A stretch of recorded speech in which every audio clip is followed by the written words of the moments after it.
Evening all మనం previous class లో entropy గురించి డిస్కస్ చేస్తున్నాం. ఈ రోజు మన టాపిక్ ఏంటంటే entropy of a perfect gas. Perfect gas కి ఎంట్రోపీ వాల్యూ ఏ విధంగా ఉంటుంది అన్నది ఈ రోజు క్యాలిక్యులేట్ చేద్దాం. ఈ రోజు టాపిక్ ఏంటంటే entropy of a perfect gas. Perfect gas ఓ పెర్ఫెక్ట్ గ్యాస్ తీసుకున్నప్పుడు ఆ గ్యాస్ కి ఎంట్రోపీ వాల్యూ, దాన్ని మనం ఐడియల్ గ్యాస్ అని అంటాం. అటువంటి గ్యాస్ తీసుకున్నప్పుడు ఆ గ్యాస్ కి ఎంట్రోపీ వాల్యూని మనం క్యాలిక్యులేట్ చేయాలి. అంటే ఇక్కడ మనం మాట్లాడుకోవాల్సింది ఏంటంటే, నేను డీక్యూ హీట్ ని కనుక ఆ గ్యాస్ అంటే ఇక్కడ 1 మోల్ ఆఫ్ గ్యాస్ తీసుకున్నప్పుడు అంటే ఏంటమ్మా 1 mole of gas 1 mole of gas ని నేను ఒక సిలిండర్ లో తీసుకున్నాను.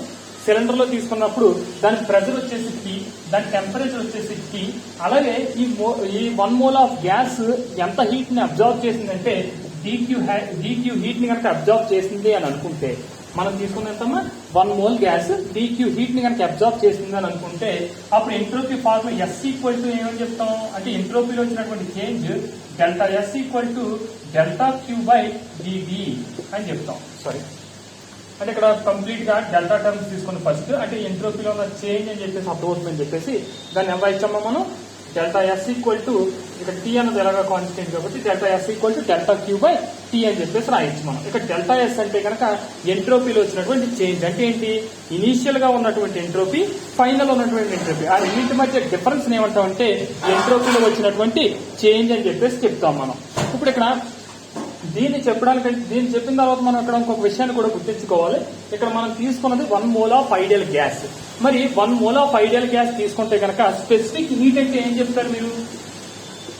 స్పెసిఫిక్ హీట్ అంటే మనం తీసుకున్నటువంటి గ్యాస్ ఒక 1 మోల్ ఆఫ్ గ్యాస్ తీసుకున్నాం మనం. ఆ 1 mole of gas 1 degree centigrade అంటే 1 డిగ్రీ సెంటీగ్రేడ్ మనకి టెంపరేచర్ పెరగడాన్ని ఏమంటాం అంటే, టెంపరేచర్ పెరగడానికి మనం ఎంత హీట్ ని అయితే సప్లై చేయాలో ఆ హీట్ ని స్పెసిఫిక్ హీట్ అంటాం. స్పెసిఫిక్ హీట్ అంటే ఏంటమ్మా, ఒక 1 మోల్ ఆఫ్ గ్యాస్ తీసుకున్నప్పుడు ఆ 1 mole of gas 1 degree centigrade temperature పెరగడానికి మనం ఎంతైతే ఎనర్జీని సప్లై చేయాలో, it means heat energy, heat ని ఎంత హీట్ ని అయితే సప్లై చేయాలో ఆ హీట్ ని ఏమంటారంటే స్పెసిఫిక్ హీట్ అంటారు. మనం కాన్స్టెంట్ వాల్యూమ్ దగ్గర కనుక చెప్తే దాన్ని CV అని, కాన్స్టెంట్ ప్రెషర్ దగ్గర కనుక చెప్తే దాన్ని CP అని అంటారు. మరి అలాగే మీరు ప్రీవియస్ గా నేర్చుకున్నది ఏంటి, CP minus CV equal to R అని చెప్పేసి కూడా ఐడియల్ గ్యాస్ ఈక్వేషన్ కూడా ప్రీవియస్ గా ఇంటర్మీడియట్ లెవెల్లో మీరు నేర్చుకున్నారు. ఓకే, ఇందులో అయితే నేను ఈ CV CP టర్మ్స్ యూజ్ చేస్తాను, అందువల్ల మీకు ఇది చెప్తున్నాను. ఓకే, దాని కూడా పక్కన పెడితే మనకి 1 మోల్ ఆఫ్ గ్యాస్ తీసుకున్నాను నేను, దాని ప్రెషర్ వచ్చేసి ఒక సిలిండర్ లో తీసుకుని దాని మీద పనిచేస్తున్న ప్రెషర్ P, టెంపరేచర్ T, అది DQ చేంజ్ కనుక వచ్చిందని అనుకుంటే అప్పుడు ఎంట్రోపీలో వచ్చినటువంటి చేంజ్ ఎంత అంటే డెల్టా S. ఇక్కడ డెల్టా S అంటే నువ్వు ఏం చెప్పొచ్చమ్మా, final entropy minus initial entropy. అలాగే డెల్టా Q అంటే కనుక final heat minus initial heat, అంటే దానికి ఇనీషియల్ గా ఎంత హీట్ ఉంది, ఫైనల్ ఎంత ఉన్నది అన్న దాని గురించి ఇది డినోట్ చేస్తుంది అనమాట. మరి ఈ DQ బై T అంటే టెంపరేచర్, ఇక్కడ DQ బై T కదా. ఓకే, దీన్ని మనం in the form of differentiation కనుక నువ్వు రాస్తే DS ఈక్వల్ టు ఏం రాస్తావు, DQ బై T అని చెప్పేసి రాస్తాం. DQ బై T ఇది ప్రీవియస్ గా మనం చెప్పింది. ఎంట్రోపీ గురించి మాట్లాడినప్పుడు S equal to Q by T అని చెప్పేసి మనం చెప్పామమ్మా. ఓకే, కానీ మనకి థెర్మోడైనమిక్స్ ఫస్ట్ లా ఏం చెప్తుంది, ఫస్ట్ లా ఆఫ్ థెర్మోడైనమిక్స్ ఏం చెప్తుంది, DQ equal to DU plus DW అని చెప్తుంది. DQ ఈక్వల్ టు ఏం చెప్తుందమ్మా, DU ప్లస్ DW అని చెప్తుంది. మనం ఆల్రెడీ DW వాల్యూని ఎంతకు ముందే మనం క్యాలిక్యులేట్ చేసాం. అదేంటమ్మా DW వాల్యూ ఎంత, PdV. DW వాల్యూ ఎంత, PdV. మనం ప్రీవియస్ లెక్చర్స్ లో మనం ప్రూవ్ చేసామమ్మా. అంటే థెర్మోడైనమిక్స్ ఈ యూనిట్ స్టార్ట్ చేసినప్పుడు స్టార్టింగ్ లో నేను చెప్పాను. దాంతో పాటు నీకు అక్కడ ఇంకొక టర్మ్ కనిపిస్తుంది, ఇంటర్నల్ ఎనర్జీ. ఇంటర్నల్ ఎనర్జీని మనం ఎప్పుడు కూడా ఎలా చెప్తాం అంటే స్పెసిఫిక్ హీట్ ఇంటూ టెంపరేచర్ గా చెప్పొచ్చు. ఇంటర్నల్ ఎనర్జీని ఎలా చెప్పొచ్చమ్మా, internal energy equal to specific heat into temperature. Specific heat into temperature గా చెప్పొచ్చమ్మా. మరి ఇక్కడ వస్తున్నటువంటి టెంపరేచర్ లో చేంజ్ నేను DT అనుకుంటున్నాను. దట్స్ వై నేను DUని ఎలా రాయొచ్చు అంటే specific heat at constant volume into temperature నేను DT అంటున్నాను కాబట్టి DT. అంటే ఇంటర్నల్ ఎనర్జీలో వచ్చినటువంటి change equal to specific heat into temperature అనమాట. ఓకే, ఇప్పుడు నీకు డియు వాల్యూ తెలిసింది, డిడబ్ల్యూ వాల్యూ తెలిసింది. మరి రెండింటినీ కనుక ఇందులో వేస్తే ఏమవుతుంది? ఈ equation DQ equal to D అంటే CV into DT plus DW అంటే పిడివి. ఓకే, మనకు వచ్చినటువంటి ఈక్వేషన్ ఇదమ్మా. ఓకే, ఒకసారి ఈ ఈక్వేషన్ గమనించండి. దట్టు మనం తీసుకున్నది ఐడియల్ గ్యాస్ కాబట్టి ఐడియల్ గ్యాస్ కి ఫార్ములా ఏమో తెలుసు మనకి, పివి ఈక్వల్ టు ఎన్ఆర్టీ అని చెప్పి తెలుసు. కానీ ఇక్కడ నువ్వు ఎంత గ్యాస్ తీసుకున్నావు? 1 మోల్ ఆఫ్ గ్యాస్ తీసుకున్నావు కాబట్టి అక్కడ ఎన్ ఈక్వల్ టు 1 పుట్ చేస్తే పివి ఈక్వల్ టు ఏమొస్తుందమ్మా? ఆర్టీ. మరి పివి ఈక్వల్ టు ఆర్టీ వస్తే దీని నుండి నాకు పి వాల్యూ కనుక కావలిస్తే ఈ ఈక్వేషన్ ఎలా కన్వర్ట్ అవుతుంది? P equal to RT by V. ఓకేనమ్మా? ఓకే, ఇప్పుడు ఈ ఈక్వేషన్ ని గుర్తుంచుకోండి. నేను దీన్ని ఓకే ఈక్వేషన్ ఇద్దాం దీనికి. దట్టు దీన్ని కూడా ఇంకా కన్వర్ట్ చేద్దాం. ఓకేనా? ఇక్కడ వరకు అర్థమైందని అనుకుంటున్నాను. నేను ఫస్ట్ ఏం చేశాను, నేను ఇది చాలా ఇంపార్టెంట్ క్వశ్చన్, మనకి షార్ట్ ఆన్సర్ క్వశ్చన్ అడుగుతున్నారు. 1 మోల్ ఆఫ్ గ్యాస్ తీసుకున్నాను, అప్పుడు దాని మీద పనిచేసేటటువంటి ప్రెషర్ పి, అలాగే టెంపరేచర్ టి, అందులో వచ్చినటువంటి చేంజ్ అంటే దానికి ఎనర్జీ ఇస్తున్నాను నేను. ఆ ఎనర్జీ ఎంత ఇస్తున్నానంటే డిక్యూ ఎనర్జీని ఇచ్చినా డిక్యూ ఎనర్జీని తీసుకున్నప్పుడు అక్కడ ఎనర్జీ వచ్చేసి డిక్యూ. అంటే మనకి ఎంట్రోపీ ఫార్ములా ఏంటి? మనకి S equal to Q by T. ఎంట్రోపీలో వచ్చినటువంటి change delta S equal to delta Q by T అనమాట. డెల్టా క్యూ అంటే కనుక హీట్ లో వచ్చినటువంటి చేంజ్, అంటే final heat minus initial heat, అక్కడ సింపుల్ గా చెప్పాలంటే. మరి నేను థెర్మోడైనమిక్స్ ఫస్ట్ లో ఏం చెప్తుంది నీకు? DQ equal to DU plus DW అని చెప్తుంది. మరి డిక్యూ ఈక్వల్ టు డియూ అంటే ఏంటి? Internal energy, change in internal energy. Change in internal ఎనర్జీని మనం ఎలా చెప్పొచ్చు అంటే స్పెసిఫిక్ హీట్ ఇంటూ టెంపరేచర్ గా చెప్పొచ్చు. మనకి స్పెసిఫిక్ హీట్ అంటే కాన్స్టెంట్ వాల్యూమ్, స్పెసిఫిక్ హీట్ వచ్చేసి సివి కాబట్టి దీన్ని సివి ఇంటూ డిటీగా రాయొచ్చు. సివి డిటి ప్లస్ డిడబ్ల్యూ అంటే ప్రీవియస్ గా మనం ప్రూవ్ చేసిందే పీడీవి. దాని నుండి నేను ఏం చేసాను, just PV equal to NRT అనే ఈక్వేషన్ తీసుకుని దాని నుంచి పీ వాల్యూని క్యాలిక్యులేట్ చేశాను. అయితే ఇక్కడ ఒక విషయాన్ని మీరు గమనించాలి.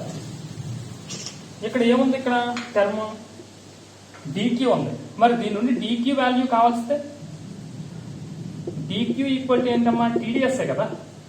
కాబట్టి ఇక డిక్యూ ప్లేస్ లో టీడీఎస్ వాల్యూని కనుక మీరు సబ్స్టిట్యూట్ చేస్తే TDS equal to CV DT plus పీడీవీఏ కదా. దీని నుంచి టెంపరేచర్ టీని అవతల పక్కకు కనుక పంపించేస్తే DS equal to CV into DT by T plus P into DV by T. మీరు అబ్జర్వ్ చేస్తారమ్మా? జస్ట్ ఏంటంటే టెంపరేచర్ వాల్యూని అవతల పక్క పంపించేస్తాం. ఓకే, ఇక్కడ చూడండి, మీకు ఇప్పుడు పి కనిపిస్తుంది. మరి పి అంటే ఎంత? RT by V. ఈ వాల్యూ ఇక్కడ కూర్చేద్దాం. దట్స్ వై నేను దీన్ని ఈక్వేషన్ 1 అనుకుంటున్నాను, దీన్ని ఈక్వేషన్ 2 అనుకుంటున్నాను. ఓకే, జస్ట్ డిక్యూ ప్లేస్ లో నేను ఏం చేశానమ్మా? టీడీఎస్ అన్న వాల్యూని పుట్ చేసిన ఈక్వేషన్ నుండి దాని నుండి టీని అవతల పక్కకు పంపించేస్తాం మనం. పంపిస్తే అదేమైంది? CV into DT by T plus P into DV by T వచ్చింది అనమాట. ఇప్పుడు దీన్ని జస్ట్ కన్వర్ట్ చేస్తాను, జాగ్రత్తగా గమనించండి. ఓకే, ఈ ఈక్వేషన్ తీసుకోండి. From equation 1 dS equal to మీకు ఏమని తెలుసు? ఇప్పుడు CV into DT by T plus P into DV by T. మరి పి వాల్యూని ఇప్పుడే పైన వచ్చేసరికి మీరు దాని ఆన్సర్ అంతా ఆర్టీ బై బి. కానీ ఆర్ అంటే కనుక అక్కడ గుర్తుంచుకున్నామా? కాన్స్టెంట్. అది ఆర్ అంటే గ్యాస్ కాన్స్టెంట్. అది ఈ వాల్యూని పట్టుకొచ్చి ఇక్కడ పి ప్లేస్ లో వేయండి. డిఎస్ ఈక్వల్ టు ఏమవుతుంది? CV into DT by T plus P value అంత RT by V. RT by V into DV by T. TT ఏమవుతాయమ్మా? క్యాన్సిల్ అయిపోతాయి. మరి క్యాన్సిల్ అయితే డిఎస్ ఈక్వల్ టు ఏంటమ్మా? CV into DT by T plus R into DV by V. ఓకేనా? Okay, integrate on both sides. Integrate on both sides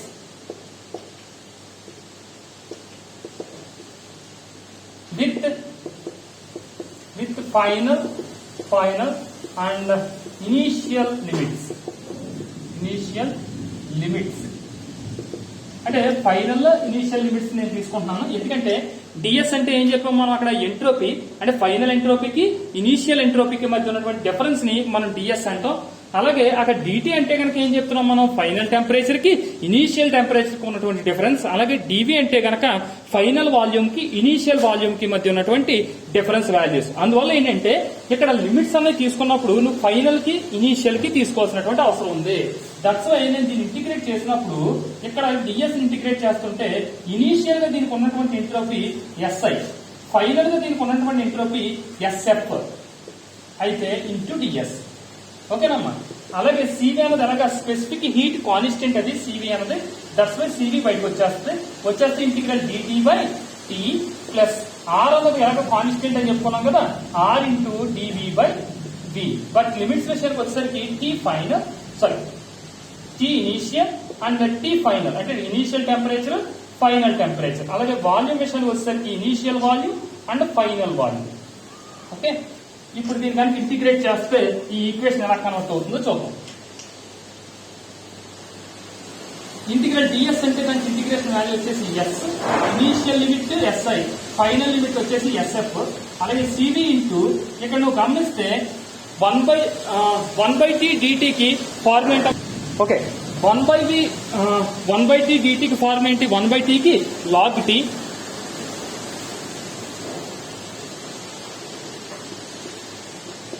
limits వచ్చేసి initial limit T I, final limit TF.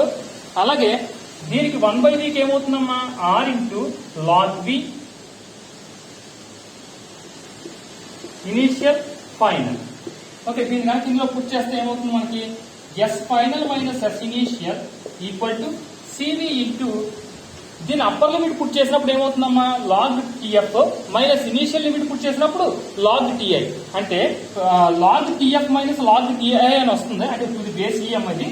అంటే దాని అర్థం ఏంటి, log ఎం minus log N అంటే కనుక log M by ఎన్ అని తెలుసు. కాబట్టి దీన్ని ఎలా రాయొచ్చు మీరు, ఇప్పుడు డైరెక్ట్ వేస్తున్నాను నేను step, log T final by T initial అని రాయొచ్చు కదా, ఇది బేస్ ఈ ప్లస్. అలాగే దీనికి ఏమవుతుంది, R into log V final by V initial to the base log ఈ.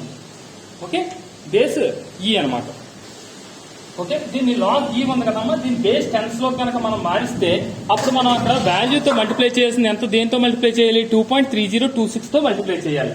అంటే ఇక్కడ 2.3026 వస్తుంది, ఇక్కడ 2.3026 వస్తుంది. కాబట్టి రెండింటి నుంచి కామన్ తీసేస్తే కనుక అప్పుడు మనం దాన్ని ఏమనొచ్చు, ఎస్ ఫైనల్ అదే entropy final minus entropy initial equal to 2.3026. ఇందులో నుంచి 2.3026, ఇందులో నుంచి 2.3026 ని కామన్ తీసేస్తే C V log T final by T initial to the base E plus log V final by V initial to the base. ఇది నేను ఇక్కడ ఏం చెప్పానంటే దేని గురించి అంటే టెంపరేచర్ కి వాల్యూమ్ కి మధ్య ఉన్నటువంటి రిలేషన్ నేను అక్కడ చెప్పాను. అలాగే మీరు టెంపరేచర్ కి ప్రెజర్ కి మధ్య రిలేషన్ చేయొచ్చు. అది నేను మన వాట్సాప్ గ్రూప్ లో ఈ రోజు పోస్ట్ చేస్తాను. నేను మీరు ఈ వీడియో చూసిన తర్వాత టెంపరేచర్ కి ప్రెజర్ కి మధ్య రిలేషన్ ని మీరు డెరైవ్ చేసి చూడండి, మీకు వస్తుంది.